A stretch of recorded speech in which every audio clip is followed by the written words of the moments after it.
If your Lexus LX screen goes black when you plug in Apple CarPlay, you are not alone. The good news is that 80% of these connectivity bugs are just temporary software glitches. Let us walk through the diagnostic steps to get your display back in action.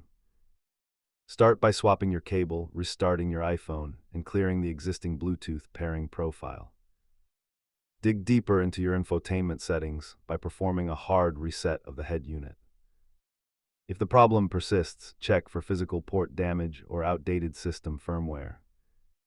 Most issues are quick fixes, but internal hardware failures will require a trip to the dealership.